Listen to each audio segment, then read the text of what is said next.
Have a seat on your porcelain throne. It's time to talk some shit on the Powell Movement.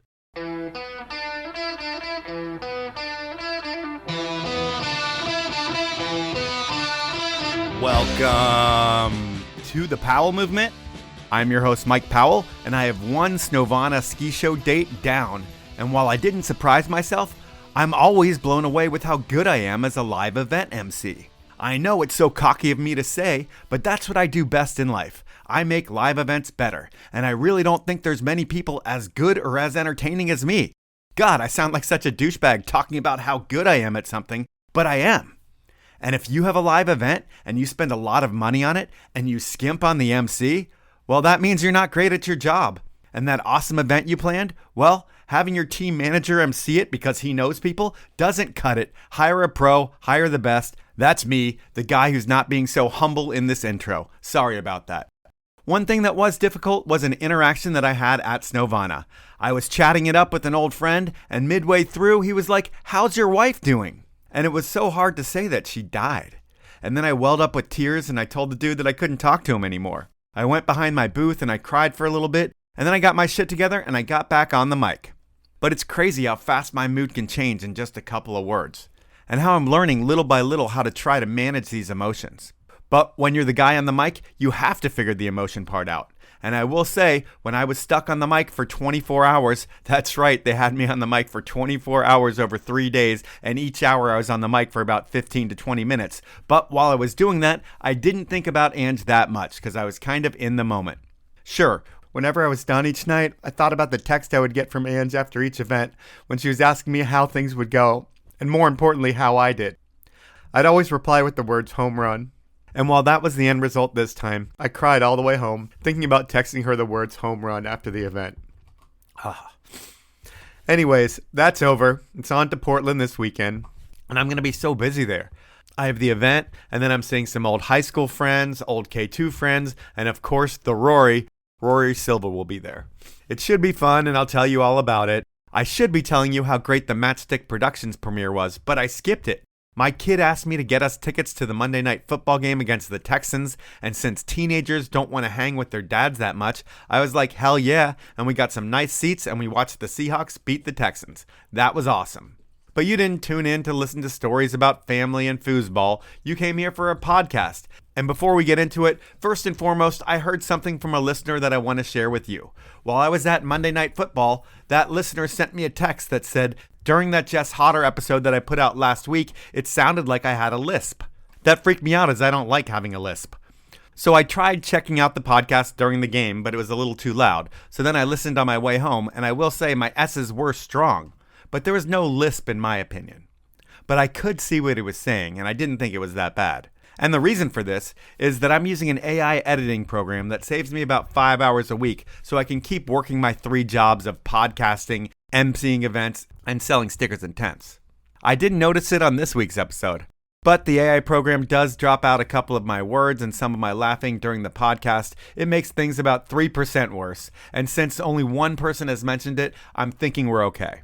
So now let's get to this week's episode with Red Mountain Destroyer and TGR fixture Simon Hillis. Simon was sponsored at age 4, which is wild, and we talk about his career from 4 on. Before we get into it, I want to ask you to do a few things for me. First, tell a friend about the show. If you like this content, I'm guessing you have friends that will like it too, so please tell them. Second, please share my social posts. Since most of you don't do this, you can get way better at this, and it really does help the show grow, so please do that for me. Finally, please support the incredible brands that make this podcast happen. Listen to their ads and buy their products. I'm talking about Elan Skis, Stanley, Best Day Brewing, Outdoor Research, Therm-ic Heated Socks, and Descent Labs. Now, it's time to chat with Simon Hillis. You and I have a mutual friend in common. How and when did you end up meeting Marko Shapiro? Oh man, that's a long time ago. So I grew up in Roslyn at Red Mountain, and that's where they used to host the Gathering, which is like a annual photo event. And I guess Marko used to go to those events every year, and yeah, I kind of linked up through that event and through Red Mountain, and then as well as my dad kind of pushed to link up with Shapiro. Yeah, because Marko's like an old school legend kind of guy. Did your dad know of Marko from back in the day? Yeah, I think he knew of Marko, and he was obviously a big fan of the ski world. So yeah, I think he knew who Marko was. Did Marko have an influence on your life and career at all? Yeah, I mean, so he was kind of like the first big photographer I ever worked with, and I think I was 12 or 13 maybe. And there's like one thing that he said to me, or like a piece of advice that he said to me that I think has stuck with me throughout my whole career. And that was like, he basically told me not to let photographers and filmers like tell me what to do and push me to do something I'm not comfortable to do. That's like one thing that I've always remembered. And you shot with him a lot, though. I was at K2 for a long time, and I would always get a grip of photos from that gathering event, and they would all be of you, and you would have K2 stickers like dead in the center of your helmet, and you were like a good little soldier out there and representing all your brands. And he'd always be like, hey, I need a lot of skis for Simon. Simon needs a grip of skis. It was Marko the one that hooked you up with K2, or did you hook up with K2 rep before him? No, actually, I was with K2 beforehand. I got my first pair of K2 skis when I was 4 years old. Whoa. And then, yeah, it just happened that Marko was also on the K2 program. But 4 years old, they were like given to you free? Like a rep hooked you up at 4? Yeah. Do you know who the rep was? Just out of curiosity, I know all those guys, so I'm just curious who would have saw you in 2005 and been like, we got to give this kid skis. I don't remember, to be honest. I don't even know how it all started. My dad was kind of the key point there for sure. Were there other brands that were hooking you up at 4 and 5 years old? Yeah, I was working with Helly Hansen at 4 years old as well. So if you were working with Helly Hansen at 4 years old and K2, so it's like K2, you get on like when Pep and all those people are there. But Helly Hansen's team, like there was that Lifa product they had back in the day. I'm sure you remember it. And yeah, everyone wore it and every major athlete was on Helly Hansen. So you've seen them be really cool, gone to nothing, and then back to really cool, and you've been on them the whole time? Yeah, I was with them back when they were, I think, presenting sponsor for Matchstick. And they had like a huge roster of athletes. And I mean, I was 4 years old, so I was just getting a couple jackets here and there back then. But then, yeah, I survived their whole team drop back in the day. And then, yeah, I'm still with them now. So if you're getting free stuff when you're 4, which you probably don't remember too much, you've always gotten free product. There's never been like you have to go to the store and buy stuff because you've been sponsored since you were 4. So does it never get to your head because you just always are used to it and it's not like any big deal? It's just like that's what happens? So, yeah, I mean, I definitely have been getting free gear for as long as I can remember, but I definitely don't take it for granted. I definitely appreciate it every time I receive something and know that I have to work for it still. No, but I mean, it's like you're not a cocky kid. Like some kids, if they get sponsored at 12, then they finally start getting stuff and maybe they get a chip on their shoulder or they think they're better than other people because they're sponsored. But because you've always gotten stuff, is there no ego? Yeah, I definitely try and hold myself with no ego. So I'd say it hasn't affected me in any way. And when you're a sponsored skier that young, like I read somewhere that you had a cover at 7 years old. Is that true? Yeah. And what's the story behind that? Yeah, shooting with, I'm pretty sure it was a Marko Shapiro photo. You shot with Marko at 7 years old because I was messaging with Marko and he's like, no, I didn't shoot with him till he was 13. At least that's what he told me. And then you said you met him at 13 earlier. But if you shot your first thing, he was 7 because he used to always call me up and tell me that I need to be putting you on the pro team. And I was like, Marko, this guy's like a little kid, like smaller than Sean Pettit little kid. And then when we were talking the other day, he said it was like, no, he was 13. But it sounds like you might have been 7 and Marko got you on a cover. No, I think his name was Francois, was the photographer. He was also working at Red and was a part of the gathering. But I'm pretty sure it was Francois. I'm not sure the last name. Okay, well then maybe I'm totally wrong there and I wasted a whole bunch of talking, but you know what? That's okay. Another cover that we saw, or I just saw recently, was on Instagram. It looks like you got the cover of the Ski Journal. That was just like a couple weeks ago that you figured that out, right? Yeah, they surprised me with that one, and that was super cool to see. And was that, a total surprise? Like when you showed up, you had no idea you were even going to get a photo in the mag? Yeah, I had no idea. They kept it under wraps, and then they actually contacted one of my good friends and sent them out a big extra large print of the cover and surprised me with it. When you think about covers over your career, obviously the 7-year-old one's probably not that big of a deal compared to this one, I would think. But have you had others?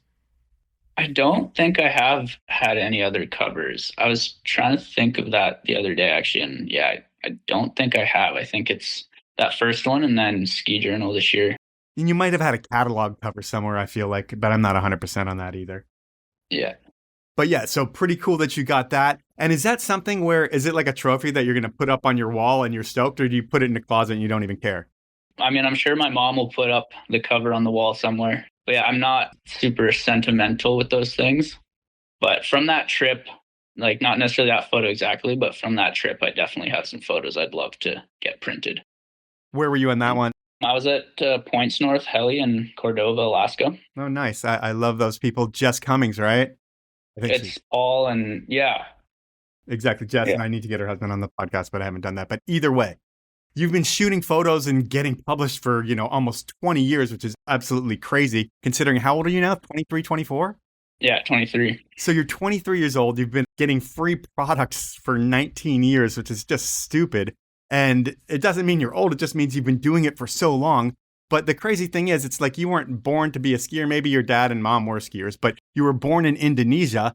And can you think of any other pro skiers or snowboarders that were born in Indonesia? I don't think so, no. So we're going to start this podcast out saying that you were the greatest Indonesian skier to ever live. And I think you should probably make a t-shirt about that because it sounds like it might be true. But you were only there until you were like 3 and then you moved to Roslyn. But we'll get the Indonesia stuff out of the way first. Do you get to go back there often and there's still a lot of family there?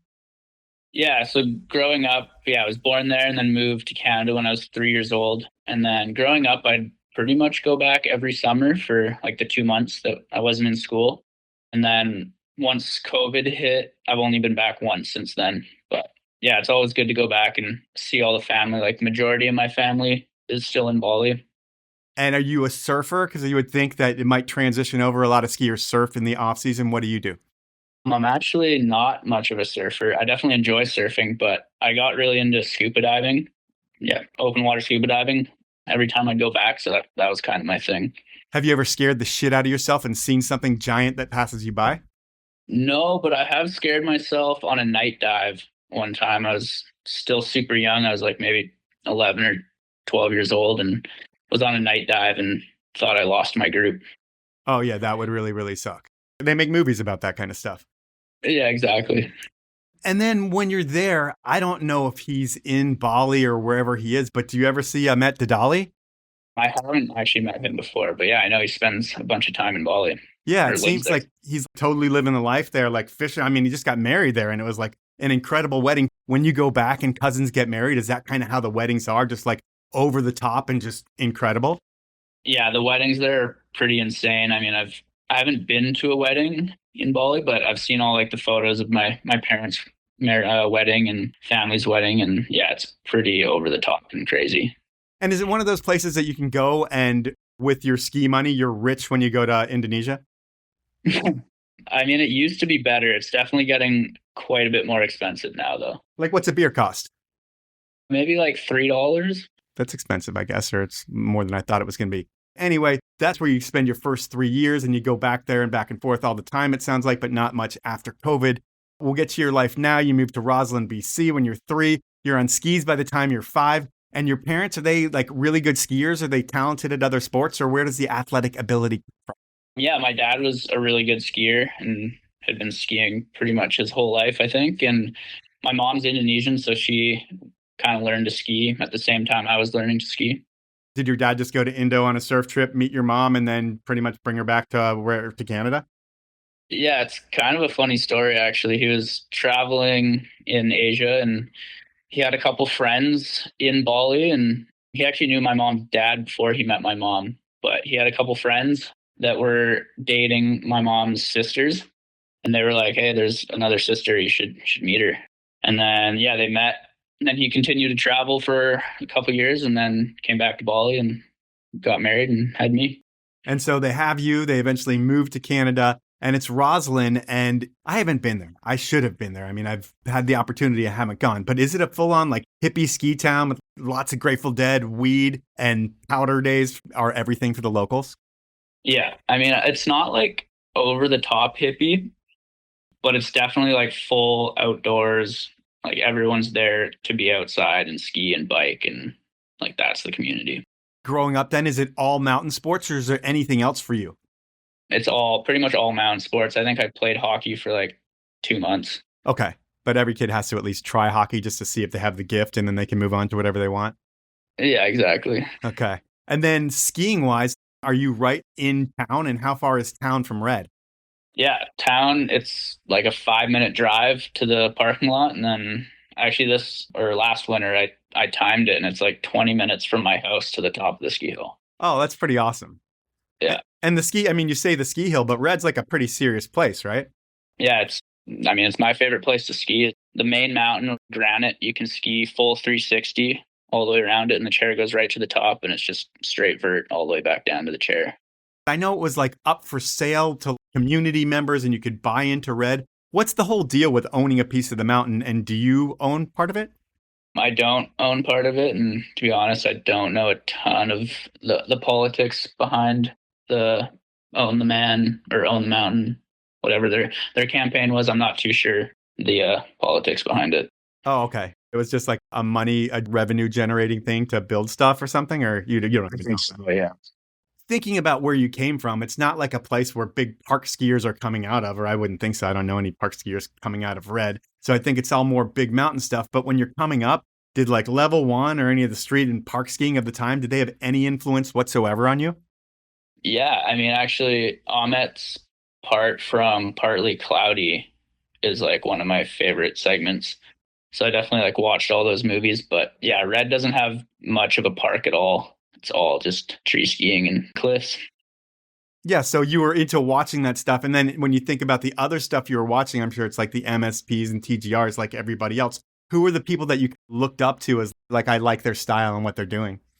I mean, for sure, Sean Pettit growing up. And then as I got older, it was Nick McNutt and Ian McIntosh and Sage. And watching those guys was definitely inspiring. You know, and I love that you bring up Sean Pettit because I can make kind of a bold comparison where you look at Sean Pettit and he came up as the future of park skiing and jumping in the Hollywood area of skiing, which was Whistler when he was coming up. And it was, before he was known for being, out in the backcountry, he was definitely doing contests and all that shit. And he had a big personality as well and all these brands behind him pushing him to get into everybody's face. And he was huge. He was one of your heroes, it sounds like. And everybody wanted to be around him too because he was like the cute kid who was killing it.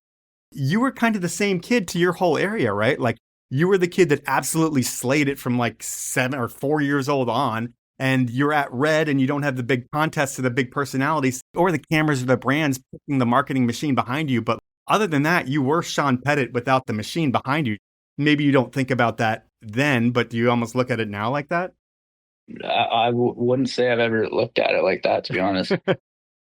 It's time for my first sponsor break, and I'm stoked to have Therm-ic back on the podcast as a sponsor. Because when temperatures get nuclear cold, I don't hit the mountain without my Therm-ic Heated Socks. They are the original heated sock, and still the industry leader after 20 years. It's a total game changer. We all know that if your feet are frozen, you're not skiing or snowboarding at your best. And if you are, you're suffering through it. I make sure that never happens by always wearing my Therm-ic socks.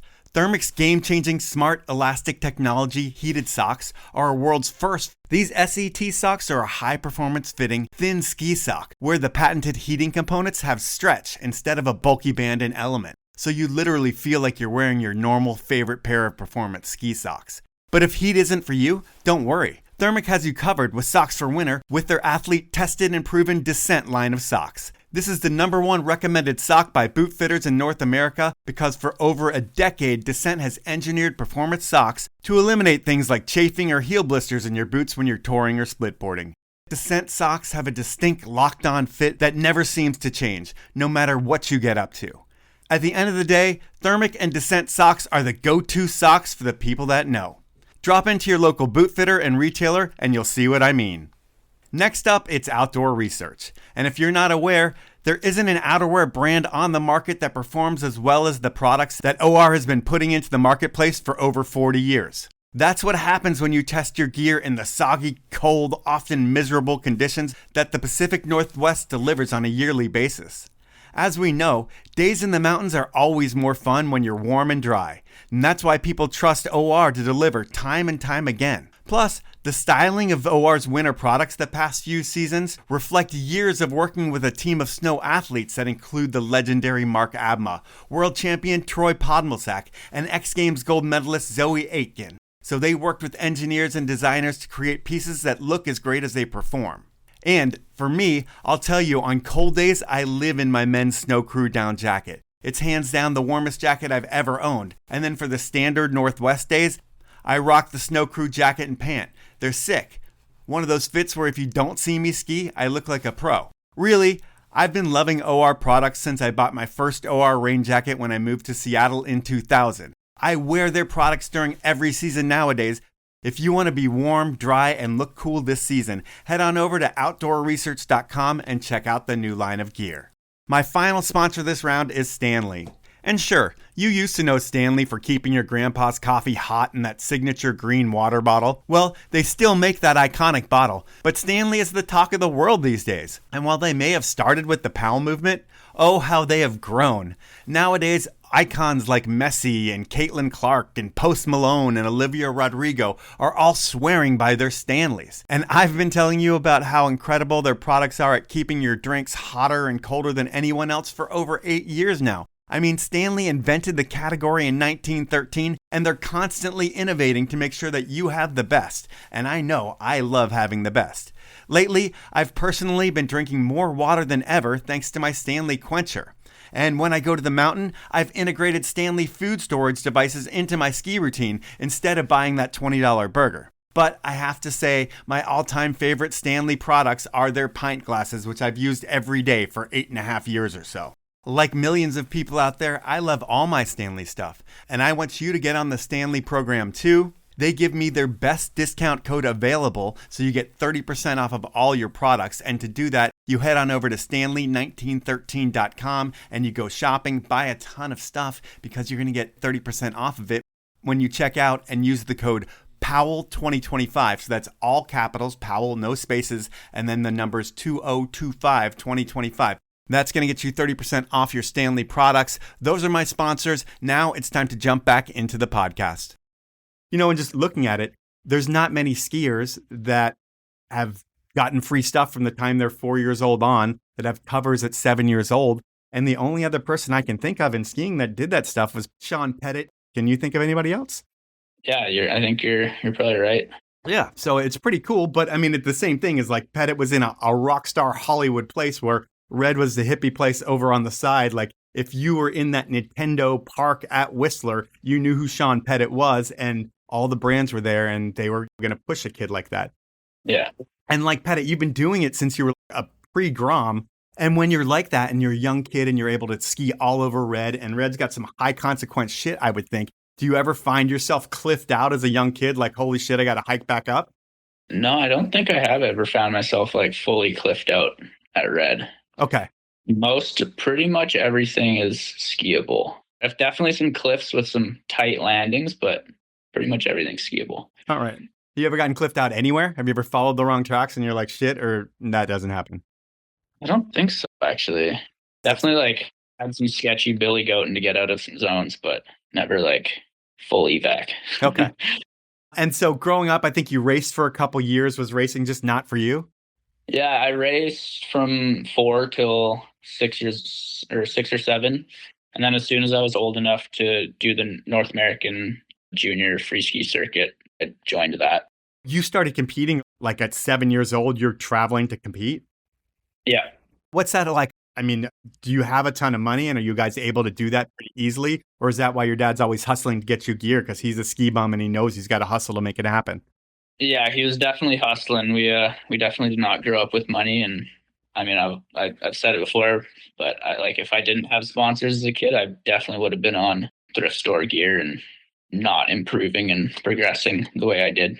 Well, you know what? Sean Pettit started on thrift store gear and he improved too. So you might just have that God-given ability, or that, I don't want to say God-given ability. I'll just say you might just have that ability, because I don't really like God that much right now, but that's me. But either way, you might have that ability. And let me see where I'm going. So you eventually get on the free ride program and like being part of a team. And who are the guys that you are skiing with Red?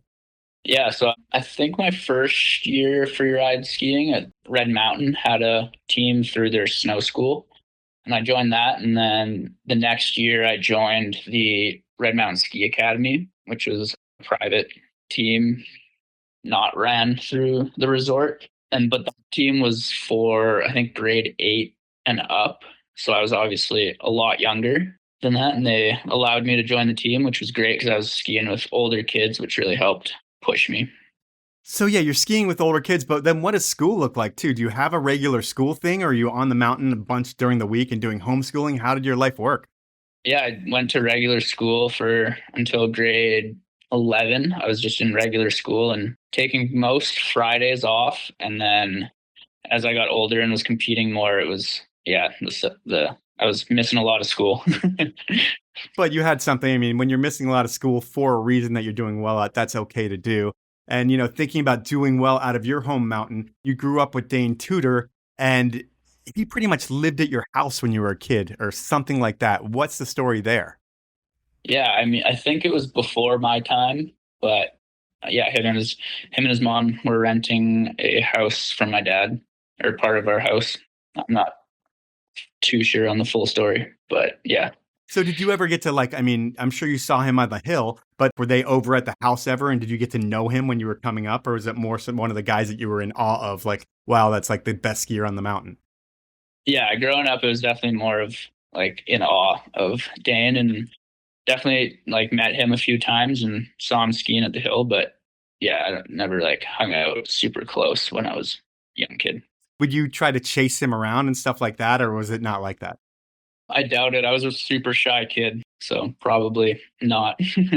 That's so weird because you're a super shy kid, but then you're on the podium like everywhere you go for contests. So you're like the younger kid who's beating the older kids, and then you're shy and you're not talking to them?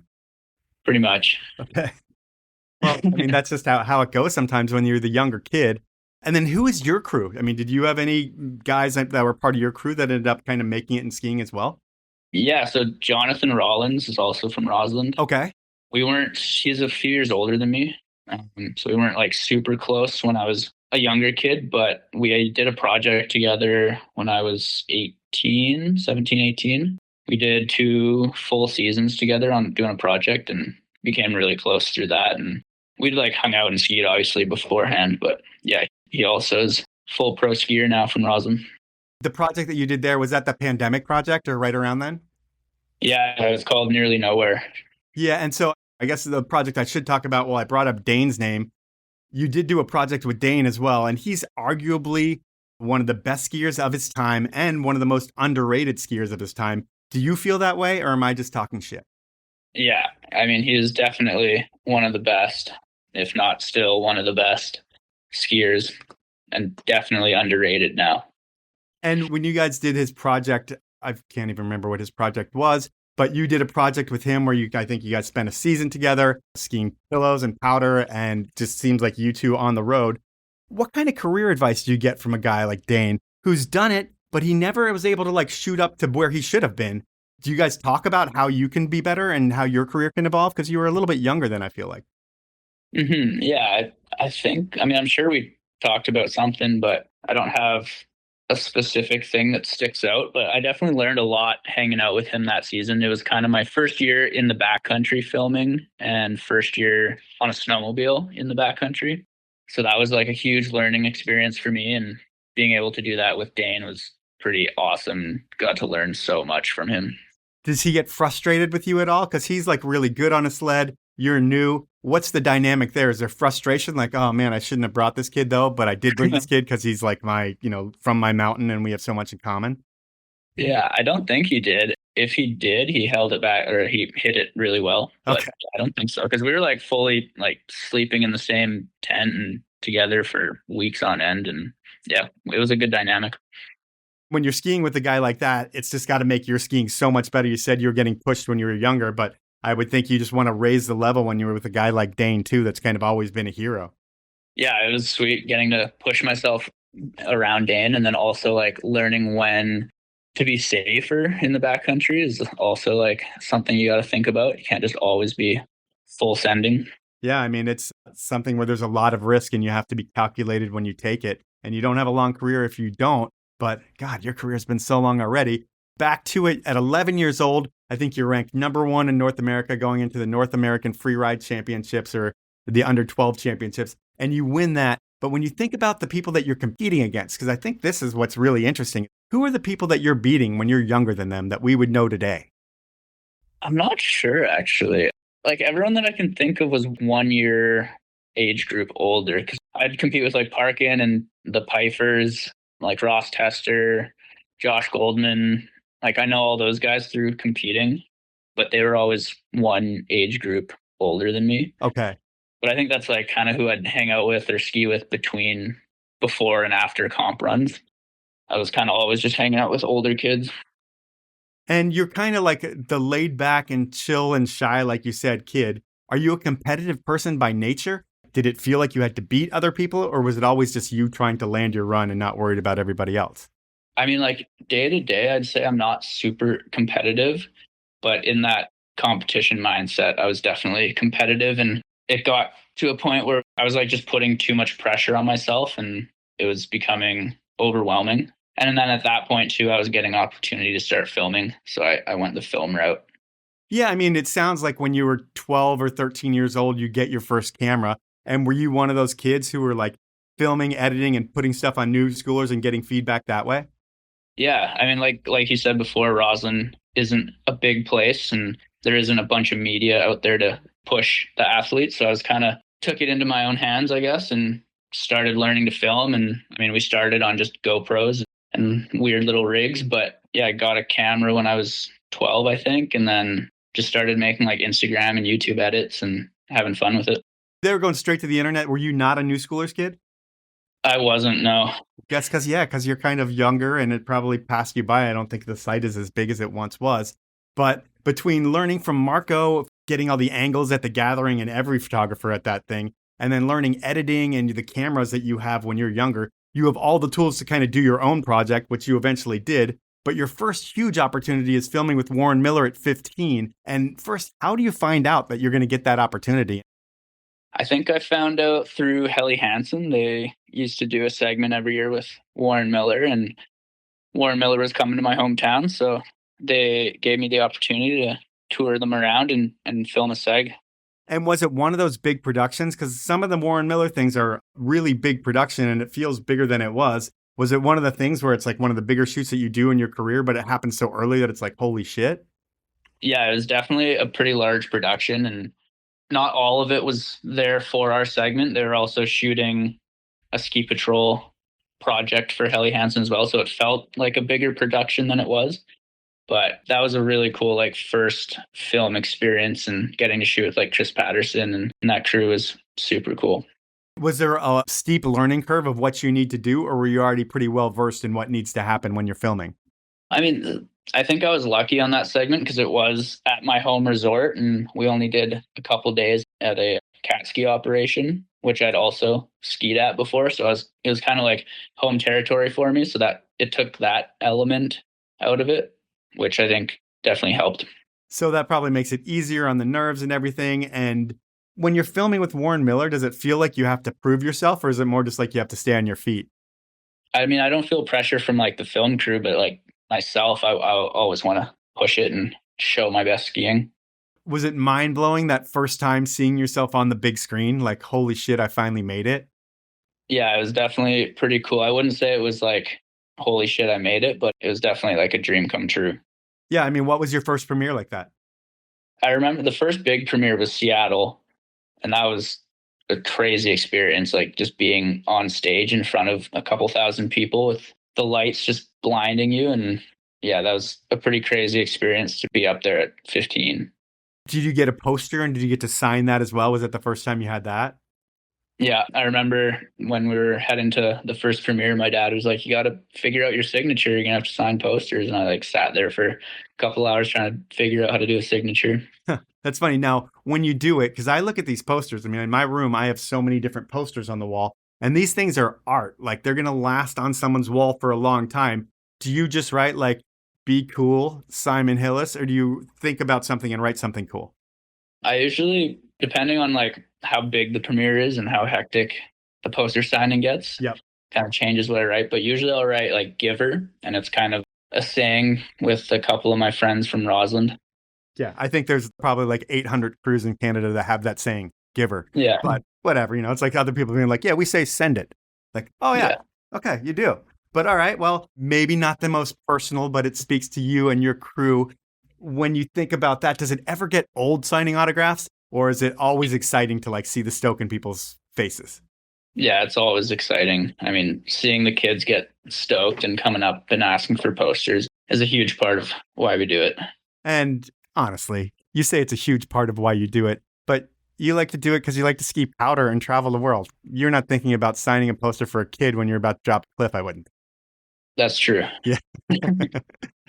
and then in the That's why we like to go to the premieres. Yes, there you go. And see your stoke and get the kids hyped up for winter. And it's got to get you hyped up too. When people see what you do and your segment's going and the crowd cheers when you land something, it's got to feel pretty good, like, holy shit, that was awesome. Yeah, it's definitely pretty awesome. And getting to see what everyone else got up to throughout the winter, I think like that almost gets me more stoked. It's time for my second round of sponsors, and I'm going to start out with Elan Skis.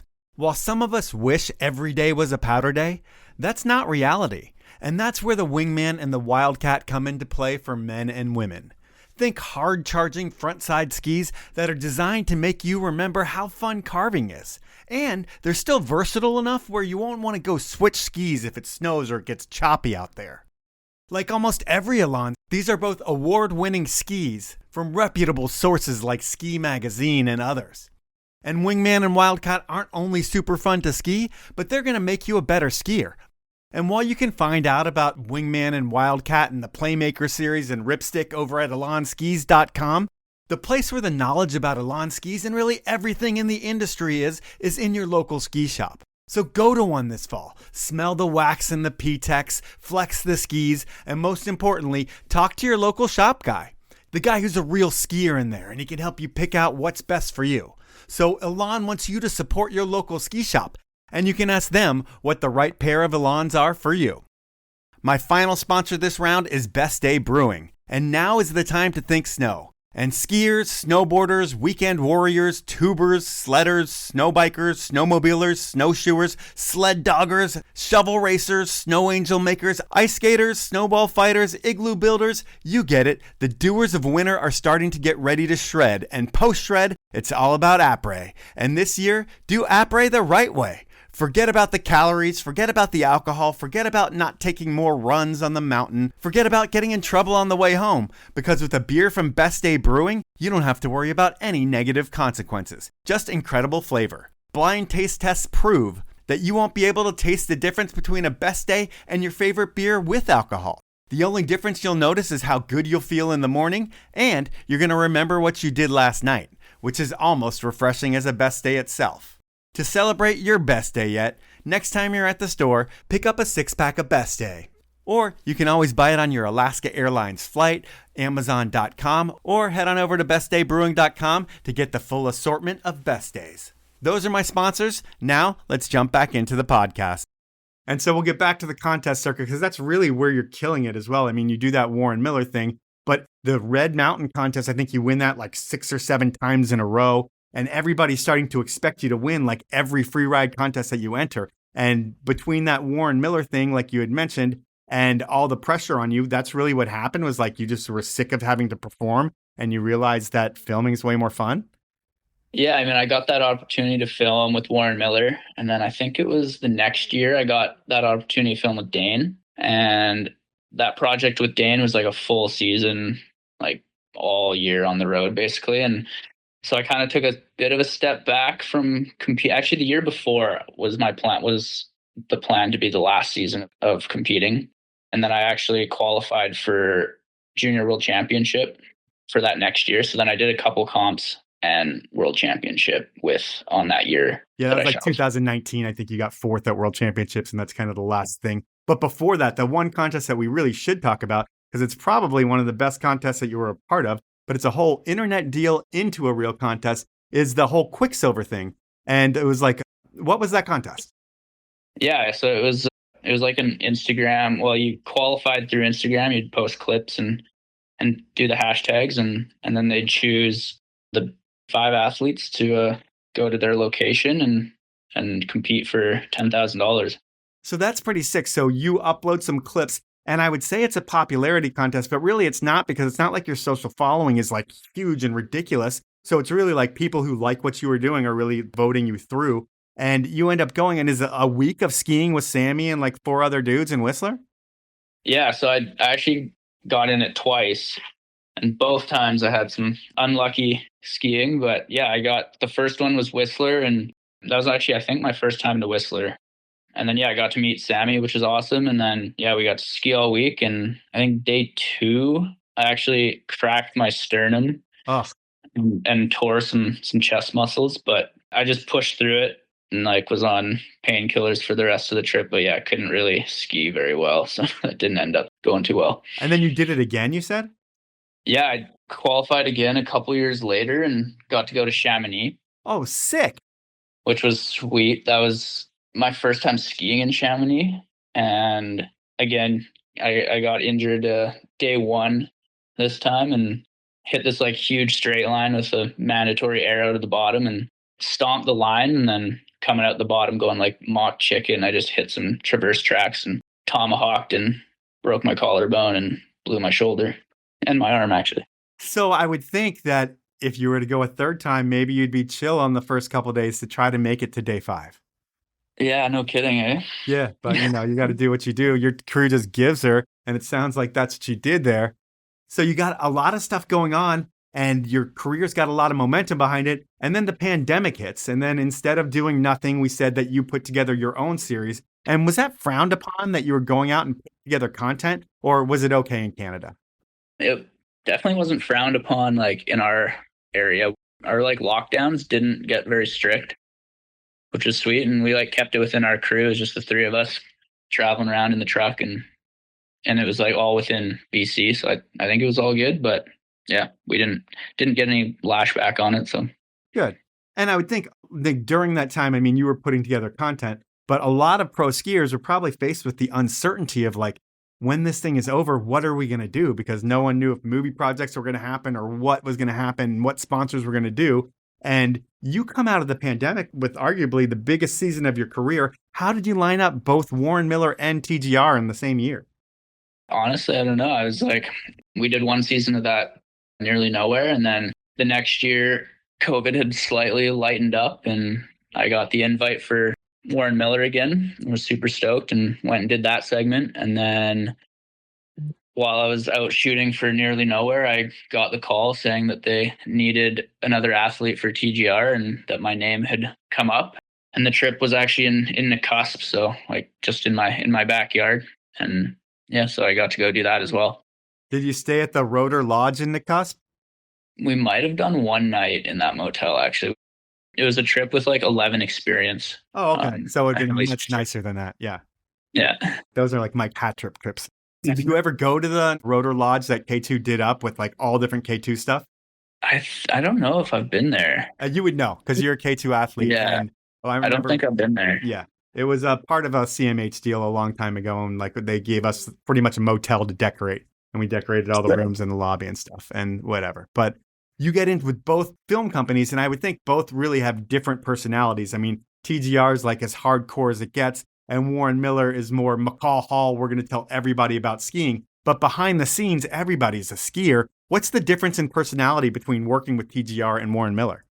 Yeah, I mean, TGR is definitely more the core skier vibe, I guess you could say. I'd say like the best way to describe it, or the best difference, is at the premieres, like the different crowds. I'd say Warren Miller is more like the family-friendly weekend go-getter crowd, and then TGR is like the core skier crowd. But to the athlete, when you're out in the field, it's Todd Jones or people that he's got, and they're all really hardcore dudes. Is it the same thing on the Warren Miller side? Yeah, I'd say like on the shoots, it's kind of the same. Everyone's just either a skier or a filmer, but we're all just stoked to be there and stoked to be in the mountains and just trying to get the best clips we can. So it doesn't matter. It feels the exact same regardless of the crew. It's just the audience that's watching the crew and how it's edited that's different. Yeah. Okay.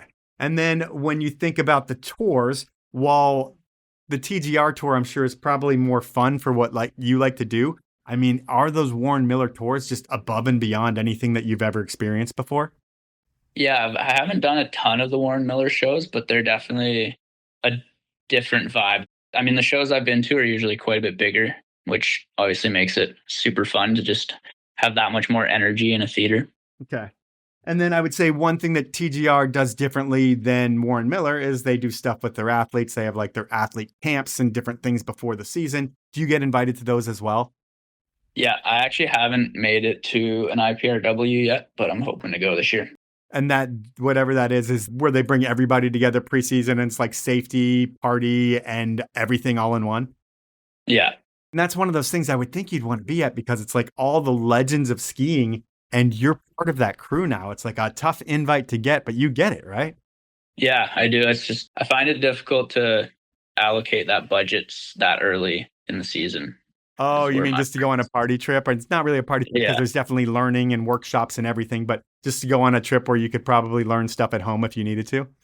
Yeah, I mean, I definitely want to go, and I think it would be beneficial to go and learn. But the past years, I want to save my budget for like a film trip or something like that. And when you think about your highlight film trip of all time, what is that? I'd say it's probably Haynes last year with TGR. So it lined up well?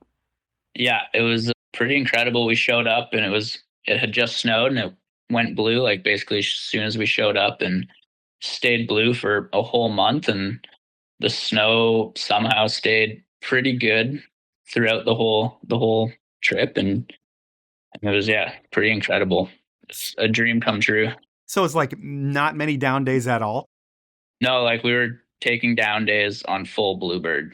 Just because you were tired? Yeah, we were just tired and couldn't get up again to do another day. And, when you talk about budget and you don't want to spend your budget going to TGR Fantasy Camp or whatever they have going on, when you think about a trip like that, when you're going to Haynes, is it something where you're paying for it out of your personal budget? Or is K2 and other sponsors already bought you in and everything's paid for out of another budget?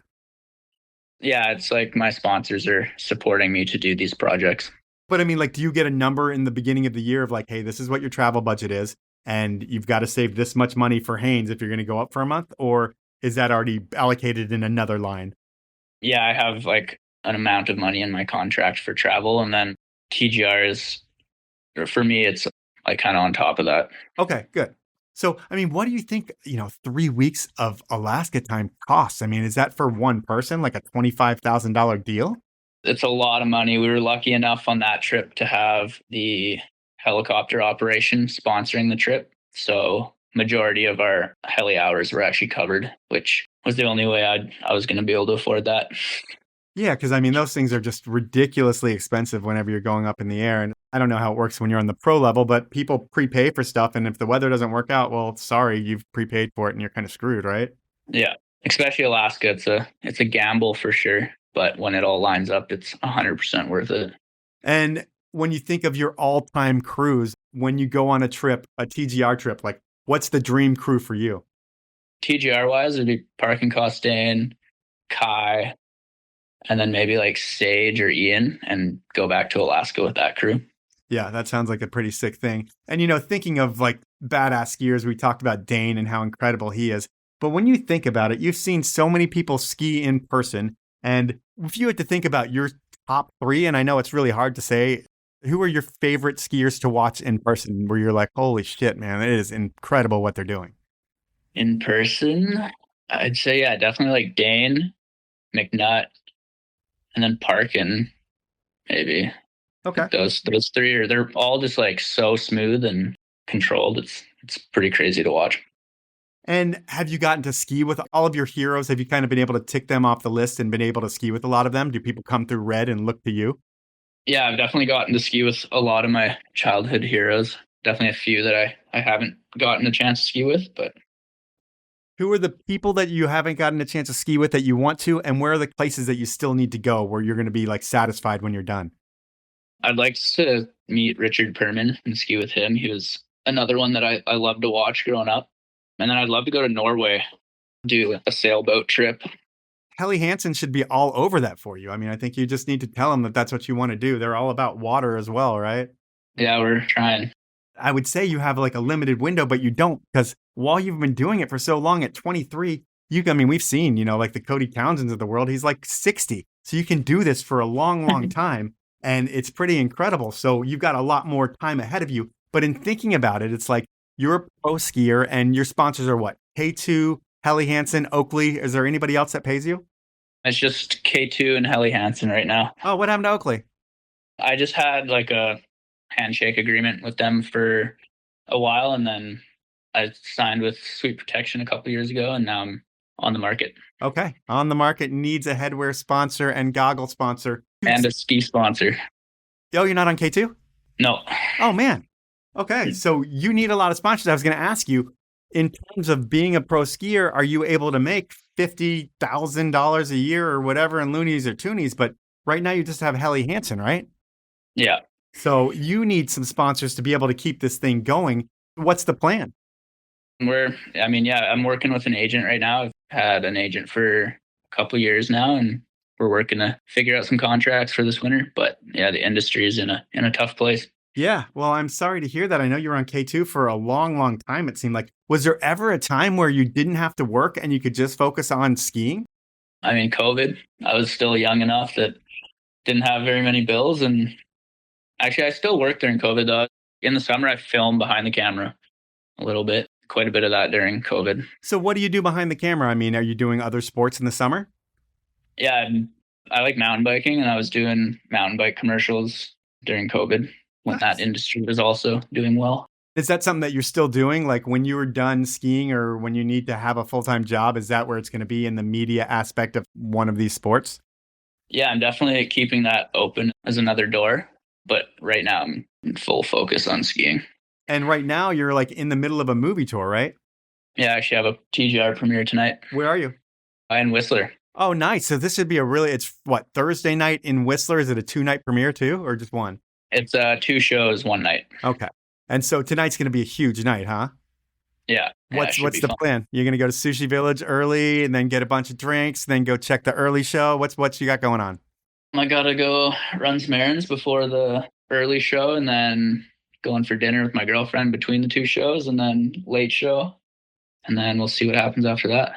All right. Well, I will say that is the body of our podcast. And I have something else in the podcast that I call Inappropriate Questions. And usually I'm able to get someone that you know to ask 3 questions, and then I have them played to you and you answer them, and it's really embarrassing and funny. But I wasn't able to get anybody to ask the questions. So I did get one from Marko Shapiro that I will ask, but I'm going to ask you 2 questions. And in the spirit of things, because you are in Whistler, given you're with your girlfriend, so pretend that she's not around right now and we can back about an old movie premiere or whatever. But when you think about it, first, tell me the wildest night you've ever had at a movie premiere.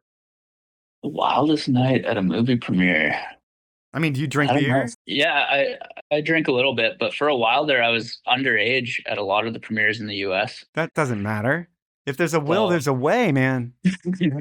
I mean, the TGR Jackson Hole premieres are always pretty crazy. They go all night, if not into the next day. And yeah, those premieres are super fun. It's like the world premiere, so everyone has a good time. So you have partied till 4 a.m. at a TGR premiere in Jackson Hole, is what you're saying? Yeah. All right. Well, we will keep that as inappropriate question number 1. For inappropriate question number 2, I'm going to keep it on the same theme, and you're probably going to be pretty guarded here, but I'm still going to ask you. The theme is, having a few. And have you ever gone skiing when you're totally out of your mind? Whether it's alcohol or anything else? I mean, it's kind of lame, but I actually don't think I have. Well, that's safe. But yeah, I mean, kind of different. I'm sure other people have done that, but it sounds like you haven't. All right. I will go then with a different question there because we don't like that answer. And since your girlfriend is there, I'll ask, has there ever been any groupie experiences on a movie tour? Not for me. All right. Well, have you ever seen it happen? Like fans? Yeah, I guess. I don't know. I mean, I don't think so. I mean, Kai's got a lot of fans. That guy needs some security at some of those premieres. All right. Well, you shouldn't be a security because you have a girlfriend. You should be by your girlfriend's security. It's a male-dominated place, those movie tours. So yeah, you're going to be by her. But I'm going to go with my final inappropriate question. Hopefully we get something good out of you here. This is from Marko Shapiro. And he said that you were really, really mean to your brother. And what was like the worst kind of shit you did to him? In Bali one time we were trying to watch a movie or something. He was being super annoying, and we hung him upside down with like surf leashes by the rafters and just left him outside hanging upside down. That is pretty funny. Well, that is good. That's Inappropriate Questions, and that's our podcast. And it's pretty crazy because I've known about you since you were like 10 years old. And while that sounds super creepy, that's what happens when you're as talented as you are. And like a lot more adults become aware of you. So when you're a 7 or 8 or 9 or 10-year-old, all these adults know who you are because you're like one of the best skiers on the mountain, which is pretty crazy. But you were a shy kid and you always kept a level head, which is really cool and refreshing to see. And you still have a full career of skiing ahead of you. It's like you just have to figure out the financial part so you can go all over the world and do all the different shit that you want to do. Maybe you tap into the Indonesian government because really, you are the best Indonesian skier ever walk the earth. That is what it is right now, is there has never been a better Indonesian skier. You could probably make the Olympics for Indo if you wanted to. So look into all those things, man, because there's got to be some way you can spin it. I thank you for telling your story, and I thank you for your time. Yeah, thank you. Appreciate it. So that was time with Simon Hillis, and it's incredible that he was sponsored at age 4, and he's been sponsored for so long. But you know, there are some athletes that come on the show that are animated personalities and they can talk for days, and it makes for an incredible podcast. That was not Simon Hillis. Sure, he's an incredible skier, but he was a tough interview. It was like pulling teeth at times where I was looking for an easy, fun answer and I felt like I was throwing him some layup questions. But as we all know, not everyone is a talker and a personality, and that's okay. So in my opinion, where Simon fits in the whole realm of pro skier is not as a big personality, but as a badass pro athlete where the images and videos are the only thing that matter, not the talking. I mean, honestly, speaking's not needed for what Simon does, and he kills the skiing part of the game, and that's what's important. That's the podcast. Thank you for tuning in each week. Thank you for reviewing me wherever you listen. And thank you for supporting my incredible sponsors who make this thing happen. I'm talking about Elan Skis, Stanley, Best Day Brewing, Outdoor Research, Therm-ic Heated Socks, and Descent Labs. Have a great week, everyone.